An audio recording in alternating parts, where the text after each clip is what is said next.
नमस्कार, बहुत स्वागत है आपका सीएनबीसी आवाज पर। आप देख रहे हैं प्रॉपर्टी गुरु और आपके साथ मैं हूं आपका होस्ट विपिन भट्ट। प्रॉपर्टी गुरु आपका मनपसंद show presented by signature global, making India affordable. और इस शो में वक्त वक्त पर हम आपके लिए लेकर आते हैं कुछ खास, यानी थोड़ा इनसाइड प्रॉपर्टी मार्केट के बारे में थोड़ी और गहरी जानकारी। इंस्टेड की हम आपके सवालों के जवाब दें, वो हर हफ्ते हम करते ही हैं, लेकिन कभी कभी कुछ स्पेशल एपिसोड्स में आपके लिए होता है थोड़ा और इन डेप्थ एनालिसिस, थोड़ी और एक माइक्रोस्कोपिक व्यू प्रॉपर्टी मार्केट का, ताकि आप अपने डिसीजंस को ले पाएं अच्छी तरह। क्योंकि भाई मामला लाखों और करोड़ों का हो चला है आजकल। प्रॉपर्टी लेना कोई हंसी मजाक नहीं, और एक बार आपने ले ली तो फिर जिंदगी भर वो आपके साथ। तो भाई आप प्रॉपर्टी खरीदना चाहते हैं, बेचना चाहते हैं, लैंड्स की बात हो, दुकान हो, मकान हो, कुछ भी, सारे जवाब हम यहाँ देने की कोशिश करते हैं। तो ऐसा ही एक खास एपिसोड आज आपके लिए लेकर आए हैं, जहाँ हम प्रॉपर्टी मार्केट को जरा माइक्रोस्कोपिक व्यू से देखेंगे एट प्रेजेंट। क्योंकि प्रॉपर्टी मार्केट एक ऐसे जंक्शन पे खड़ा है जहाँ से चीज़ों में अब एक बदलाव आना शुरू हो गया है, और जब चीज़ों में बदलाव आता है तब उन पर सबसे ज़्यादा ध्यान देना बेहद ज़रूरी है। तो चलिए आज के शो की शुरुआत करते हैं, और आज ये बातचीत करेंगे हमारे साथ हमारे खास लेकिन चिर परिचित मेहमान पंकज कपूर साहब, एमडी लाइसेंस फराज। सर बहुत बहुत स्वागत है आपका प्रॉपर्टी गुरु में। एंड दर्शक आपको सालों से सुनते आए हैं, आपके जो डीप इनसाइट्स हैं रियल एस्टेट मार्केट को लेकर, उसका फ़ायदा वो उठाते हुए आए हैं। तो आज उसी पर थोड़ी बातचीत को आगे बढ़ाएंगे। जैसा मैंने कहा कि प्रॉपर्टी मार्केट एक ऐसे जंक्शन पे खड़ा है जहां पर हम थोड़े थोड़े चेंजेस देखना शुरू कर रहे हैं। मसलन अभी तक लग्जरी प्रॉपर्टीज लीड कर रही थी मार्केट को, इनफैक्ट अभी भी उनका नंबर हाई है, लेकिन एक लल आता हुआ, एक ठहराव सा आता हुआ दिखने लगा है। बैंक रेट्स कम होना शुरू हो गए हैं। अभी उम्मीद की जा रही है कि एटलीस्ट 2 से 3 साइकिल्स और आएंगी। कुछ पॉकेट्स में फिर से मिड टू अफोर्डेबल हाउसिंग की डिमांड्स हमने बढ़ते हुए देखी हैं। तो क्या हम माने पंकज जी के एक बदलाव के मोड़ पर खड़ा हो गया है प्रॉपर्टी मार्केट अब जाकर?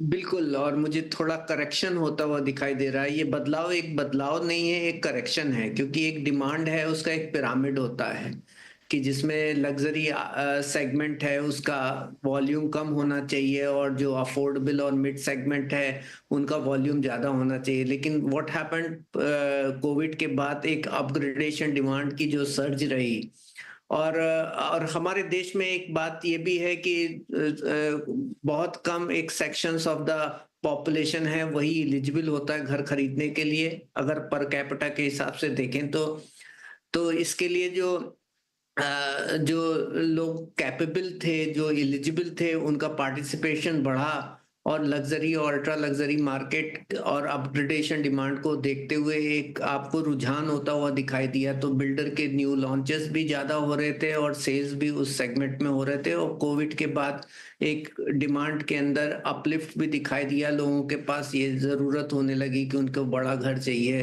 अपग्रेड करना चाहिए। तो उस तरीके से आपको लग्जरी सेगमेंट में एक रुझान होता हुआ दिखाई दिया। और इस पीरियड में हमने देखा कि बिल्डर का जो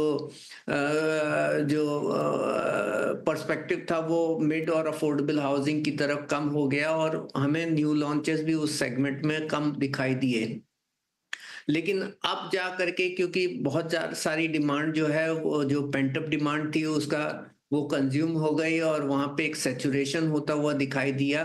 तो उसके बाद अब मुझे लग रहा है कि जो डिसऑर्डर हो गया था मार्केट के अंदर, जो पिरामिड एक अपसाइड डाउन हो गया था in terms of distribution of sales, उसमें एक करेक्शन होता हुआ दिखाई दे रहा है। तो अगर मुझे थोड़ी थोड़ी स्लो डाउन जो है आपको लग्जरी अल्ट्रा लग्जरी में दिख रही है, और गोइंग फॉरवर्ड मुझे लग रहा है कि मिड और अफोर्डेबल सेगमेंट में आपको न्यू लॉन्चेस और सेल्स की बढ़ोतरी होती हुई दिखाई देगी। और ये थोड़ा समझाइए कैसे समझें इसको, क्योंकि रियल एस्टेट तो एक थोड़ी स्लो प्रोसेस होती है। मतलब आपको महीनों या इनफैक्ट कई बार तो सालों लग जाते हैं अप्रूवल लेने में। फिर आप एक प्रोजेक्ट को लॉन्च करते हैं, फिर वो बनता है, उसी दौरान वो बिकता भी रहता है। ऐसी खबरें तो चलती रहती हैं कि इतने इतने फ्लैट एक साथ बिक गए, लेकिन सच्चाई उनमें थोड़ी कम होती है। तो मुझे बताइए कि क्या अब बहुत सारे प्रोजेक्ट अभी तो इन लाइन है जो आ रहे हैं, लग्जरी एंड के ही प्रोजेक्ट हैं। अब यहाँ पर हमने देखा कि एकदम डिमांड में स्लो डाउन आया, तो क्या आगे चलते हुए ये प्रोजेक्ट फंसने से मेरा मतलब है कि थोड़े से अटकेंगे, सेल्स उतने अच्छे नंबर नहीं क्रिएट करेगी, तो फिर इनफैक्ट प्राइस पे प्रेशर आएगा, एक अलग तरीके का साइकिल बनेगा? कैसे काम करता है ये सिस्टम? देखिए, आपने बिल्कुल अच्छी तरीके से इसको समझा ही दिया कि क्योंकि कारण है कि अगर आप सेल्स में थोड़ा स्लो डाउन देखेंगे तो आपके न्यू लॉन्चेस थोड़े कम होने चालू हो जाएंगे, बिल्डर थोड़े कॉशियस हो जाएंगे, प्राइसिंग के ऊपर प्रेशर पड़ेगा।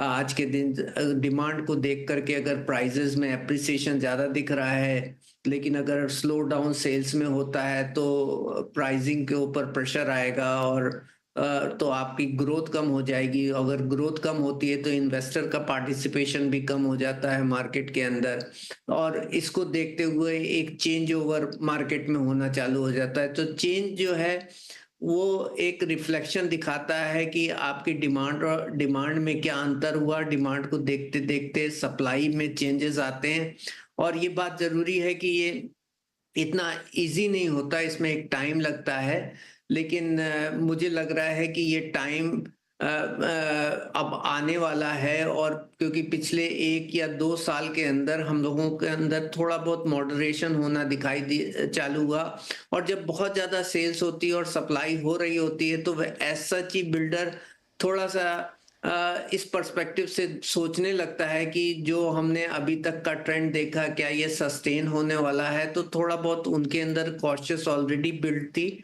और अब जो थोड़ा बहुत स्लो डाउन हमें होता हुआ दिखाई दे रहा है, इसको देखने के बाद मुझे जरूर लग रहा है कि मार्केट के अंदर आपको ट्रेंड जो है वो बदलाव होते हुए दिखाई देंगे। तो वो नहीं पंकज जी, दिखाई इसमें एक सवाल प्राइस एंड पर पूछना चाहूंगा, वो ये कि इन दिनों जो फिलॉसफी हो गई है बिल्डर्स की या प्रैक्टिस हो गई, पहले एक जमाना था जब हम देखते थे कि वो होल्ड करके रखते थे, भाव को होल्ड करते थे, तोड़ते नहीं थे। अब क्या नया एक अप्रोच आ गई कि भाई वेलोसिटी होनी चाहिए, माल बिकते रहना चाहिए, उसको रुकना नहीं चाहिए। तो देखिए, अब अगर मान लीजिए बहुत सारा स्टॉक इकट्ठा होने लगेगा, थोड़ी डिमांड कम होगी, तो फिर डेफिनेटली प्राइस पे प्रेशर आएगा। तो क्या डेवलपर उस फिलॉसफी के साथ जाएंगे कि चलो थोड़ा कम सही, थोड़ा डिस्काउंट दे दो, थोड़े फ्रीबीज दे दो, थोड़ा इधर से थोड़ा उधर से, लेकिन माल को निकालो?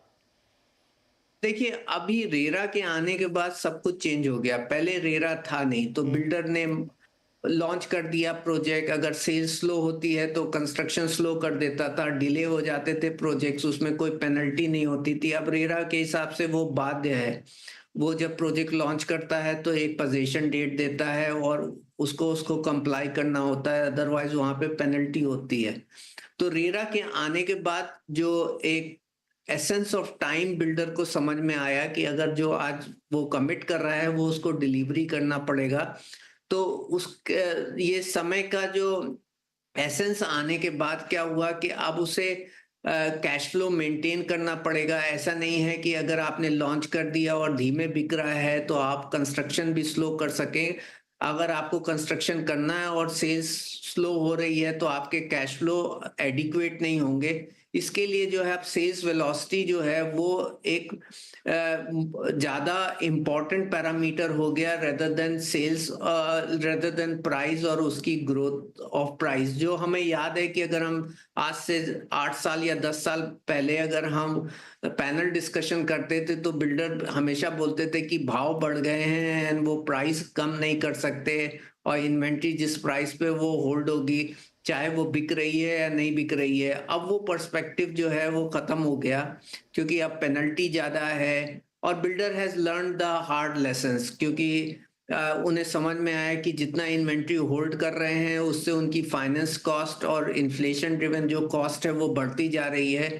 प्राइस में अगर आप देख लीजिए ऑल इंडिया लेवल के ऊपर जो है इतनी बढ़ोतरी नहीं दिख रही है, क्योंकि मार्केट जो है डिमांड और सप्लाई के ड्रिवन है। तो अगर प्राइस नहीं बढ़ रहा है और आपकी इन्फ्लेशन हो रही है और कॉस्ट ऑफ फाइनेंस बढ़ रही है तो उसके मार्जिन कम होते हुए दिखाई तो देते हैं। पंकज तो जी, ये एक और सवाल मन में आ रहा है। पहले तो हमने देखा कि पुराने ट्रेंड से नए ट्रेंड में आए तो एक टाइम करेक्शन होता था, तो इस बार भी टाइम करेक्शन ही देखने को मिलेगा या फिर थोड़ा प्राइस करेक्शन भी देखने को मिल सकता है? देखिए, मुझे प्राइस करेक्शन के प्रोबेबिलिटीज नजर नहीं आ रही, क्योंकि प्राइस आज भी अप्रिशिएट इतना नहीं हुआ है कि वो स्पेकुलेटिव है। जैसे पिछले साल पिछले दशक के अंदर देख लीजिए तो प्राइस ग्रोथ आपकी 30%। यहाँ पे थोड़ा सा जो कैच पॉइंट है पंकज जी वो ये कि जिस थ्योरी की हम बात कर रहे हैं ना कि भाई अब लोग होल्ड नहीं करना चाहते हो तो बेचना चाहते, तो मान लीजिए एक प्राइस पॉइंट पे बिकना थोड़ा सा बंद हो गया, नहीं खरीद रहे, नहीं डिमांड आ रही है, तो क्या थोड़ा उसको ल्यूक्रेटिव बनाने के लिए थोड़ा थोड़ा सेल लगाई जाएगी? बिल्कुल लगाई जाएगी और वो अभी भी चल रही है। तो अगर बिल्डर कोट कर रहा है एक्स प्राइस, तो वो आज के दिन आपको स्कीम से, डिस्काउंट से, फ्रीबीज के थ्रू जो है ये इंश्योर करता है कि आप उसे छोड़ के ना जाए और आप एक सेल्स एग्जीक्यूट हो। तो थोड़ा बहुत प्राइस में डिस्काउंट और ऑफर्स जो है वो कंटिन्यू कर रहे हैं और मेंटेन कर रहे हैं। लेकिन ऐसा नहीं हो रहा है कि बिल्डर जो है इन्वेंट्री होल्ड कर रहा है और प्राइस बढ़ा रहा है। आज आज वो जो स्पेकुलेटिव प्राइस राइज थी वो कुछ एक लिमिटेड ज्योग्राफीज में रह गई है, जहां पे सप्लाई के कंस्ट्रेंट हैं, जो दिल्ली एनसीआर के अंदर थोड़ा बहुत मुझे रीसेंट फिनोमिनन होता हुआ दिखाई दे रहा है। लेकिन अगर ज्यादातर शहरों की बात कर लीजिए ऑल इंडिया के अंदर, तो वहां पे प्राइस राइज अगर आप देख लीजिए तो पिछले 5 साल और 6 साल के सीएजीआर ग्रोथ आज भी 5% से ऊपर नहीं है, और उससे ज्यादा तो हमारा इन्फ्लेशन बढ़ रहा है। तो मुझे नहीं लग रहा है कि प्राइस राइज इतनी हो गई है कि प्राइसिंग प्रेशर हो गया है और प्राइस में एक बड़ी गिरावट दिखाई देगी। लेकिन आपकी जो बात है कि बिल्डर जो है प्राइस पकड़ के नहीं बैठेगा, डिस्काउंट और ऑफर करके वो आज कंज्यूमर को पकड़ना कोशिश करेगा रेदर देन प्राइस को पकड़ने से। राइट तो चलिए, ये तो थोड़ी सी मार्केट सेंटिमेंट्स की बात हो गई और खास तौर पे चूंकि लग्जरी के इर्द गिर्द घूम रहा था तो वहां की बात कर लिए। थोड़ी अफोर्डेबल मिड हाउसिंग की बात करता हूं, जहां पर डिमांड तो है, कभी कम होती नहीं है, लेकिन अब वो वापस से वो जो उसका एक ट्रिगर फैक्टर होता है ना सर, इंटरेस्ट रेट वाला, ईएमआई कैसे कैलकुलेट होगी। ज्यादातर होम बायर्स यहाँ पर ईएमआई वाले होते हैं।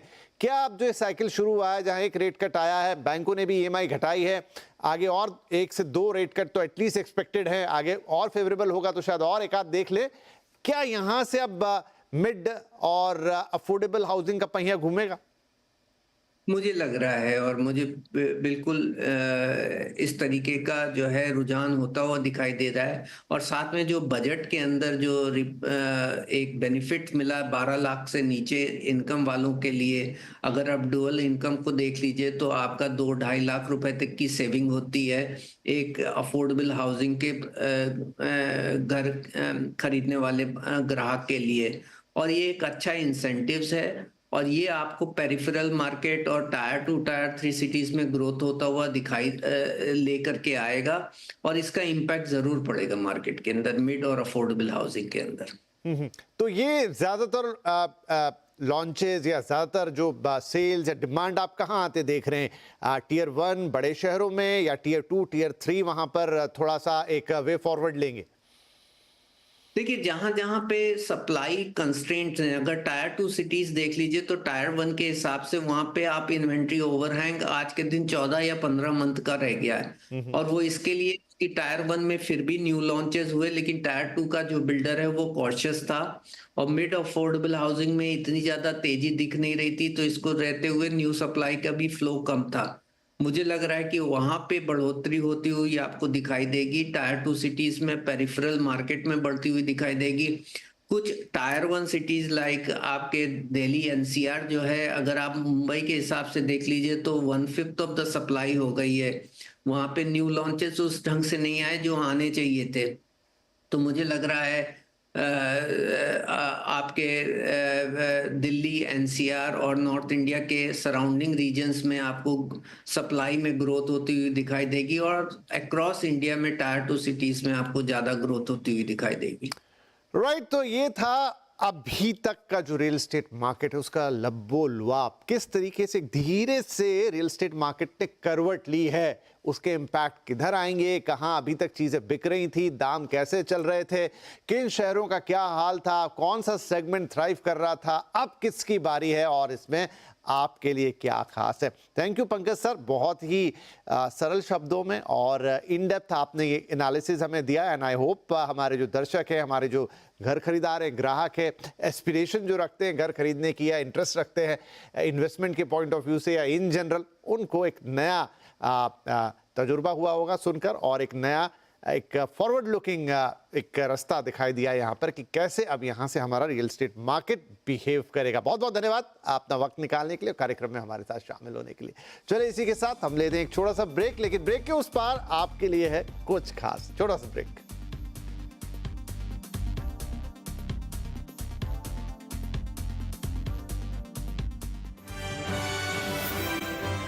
शुरू वेलकम बैक। आप देख रहे हैं property Guru presented by signature global, making India affordable. और अब आपको लेकर चलते हैं गुरुग्राम के सेक्टर 71 में, जहां सिग्नेचर ग्लोबल के टाइटेनियम एसपीआर प्रोजेक्ट का भूमि पूजन संपन्न हुआ है। तो क्या है इस प्रोजेक्ट की खासियत और खास सुविधाएं जो कब तक रहने के लिए पूरा होगा ये प्रोजेक्ट, सभी डिटेल्स आपको मिल जाएंगे इस खास रिपोर्ट में।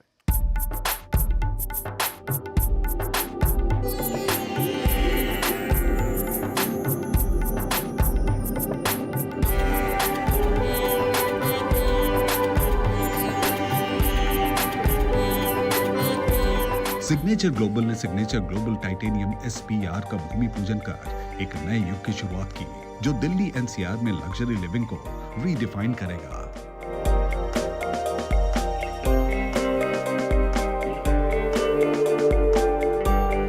इसमें हम ग्रीन को लेके बहुत ज़्यादा जितने भी नॉर्म्स होते हैं उसको फॉलो कर रहे हैं। इंटरनेशनल नेशनल जितने नॉर्म्स हैं सबको फॉलो कर रहे हैं। ये प्रोजेक्ट IGBC गोल्ड रेटेड है और एज सर्टिफाइड है।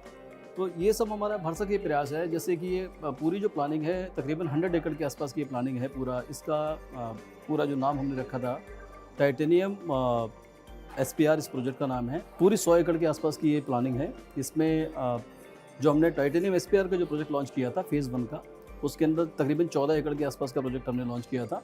उसमें टोटली 608 यूनिट्स थे और 2780 का एक साइज़ था और 3780 का एक साइज़ था। 2 साइज़ यहाँ पर यूनिट थे हमारे पास।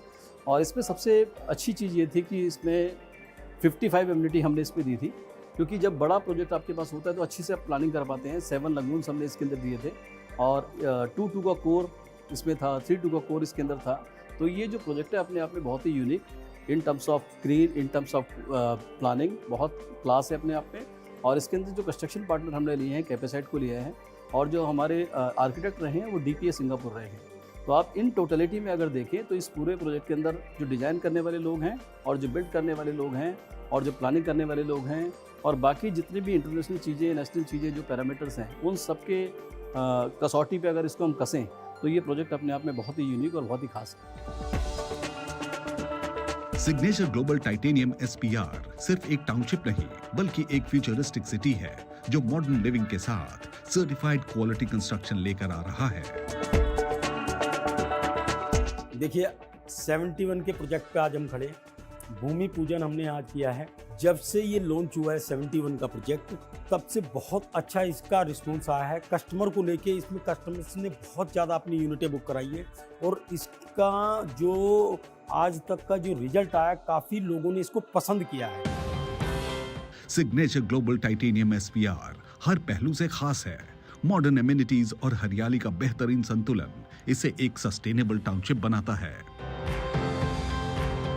आने वाले टाइम में इसका जो चारों तरफ इसके डेवलपमेंट इस टाइम जो हो रही है, ये आने वाले टाइम में आप देखना इसका काफ़ी इसकी ग्रोथ नज़र आएगी आपको। एक तो ये SPR पे प्रोजेक्ट है, इसके अगल बगल जितने भी प्रोजेक्ट बन रहे हैं, अब से जब भी ये डिलीवर होगा, ये सारे प्रोजेक्ट डिलीवरी के उस पर अपने समीक्षा पे आ चुके होंगे, तो उस टाइम इसकी ग्रोथ काफ़ी हो चुकी होगी। आज तक जितनी भी कस्टमर ने अपनी यूनिट इसमें बुक कराई है, उसको अभी भी इसमें ग्रोथ देखने को मिली है। और मैं आपको ये विश्वास दिलाता हूँ कि जब तक इसकी ये पोजीशन होगी, आने वाले 4 से 3 से 4 साल 5 साल में ये काफ़ी ग्रोथ पकड़ चुका होगा, क्योंकि समय के साथ साथ इसकी ग्रोथ होनी बिल्कुल पक्का है। डेवलपमेंट अच्छी है, प्रोजेक्ट अच्छा है और लोकेशन जो है बहुत अच्छी है। लोगों को, कस्टमर्स को काफ़ी पसंद आ रहा है। सिग्नेचर ग्लोबल टाइटेनियम SPR की लोकेशन इसे गुरुग्राम का खास बनाती है, उन फैमिलीज के लिए जो वेल कनेक्टेड होम्स की तलाश में हैं। कनेक्टिविटी के लिए मैं बता दूं, कनेक्टिविटी इसकी सबसे बहुत अच्छी कनेक्टिविटी पे है। ये सीधे NH8 से लगता है। NH8 के अलावा ये सोना जो दिल्ली बॉम्बे कॉरिडोर है उससे बिल्कुल टच होता है, हाईवे से। गोल्फ कोस्ट से ये लिंक होता है। चारों तरफ से इसकी कनेक्टिविटी होती है। कनेक्टिविटी के मामले में नंबर 1 है।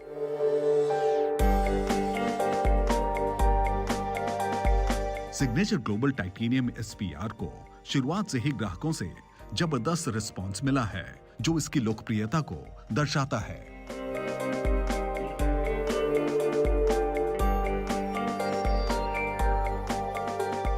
ये हमने प्रोजेक्ट Q1 में हमने लॉन्च किया था और बहुत ही ज़बरदस्त कस्टमर्स का रिस्पांस इस प्रोजेक्ट में आया था। Almost this project is sold out.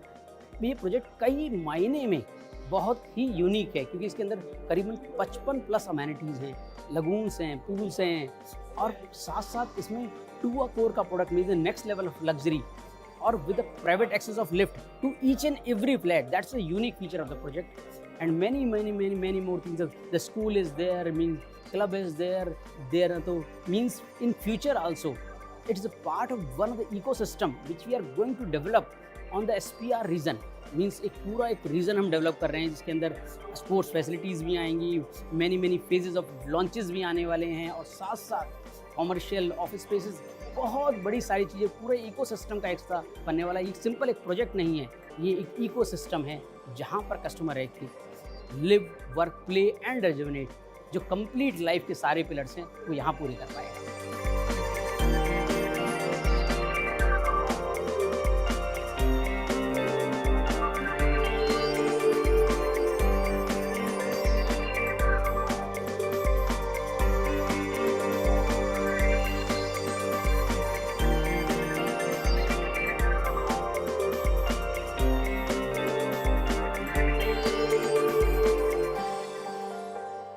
तो ये थी प्रॉपर्टी गुरु की आपके लिए स्पेशल ट्रीट, जहां पर आपको मिला प्रॉपर्टी मार्केट का एक इन-डेप्थ एनालिसिस और साथ में एक स्पेशल इवेंट जहां पर आपने एक पर्टिकुलर प्रोजेक्ट के बारे में पूरी जानकारी ली। तो चलिए इस हफ्ते को यहीं समाप्त करेंगे और अगले हफ्ते फिर मुलाकात होगी। आपके सवालों का सिलसिला जारी रहेगा, लेकिन बीच बीच में ऐसी भी कुछ ट्रीट्स आपके लिए लेकर आते रहेंगे प्रॉपर्टी गुरु पे। फिलहाल अपना ध्यान रखिएगा और कार्यक्रम देखने के लिए बहुत बहुत धन्यवाद। टेक केयर, नमस्कार।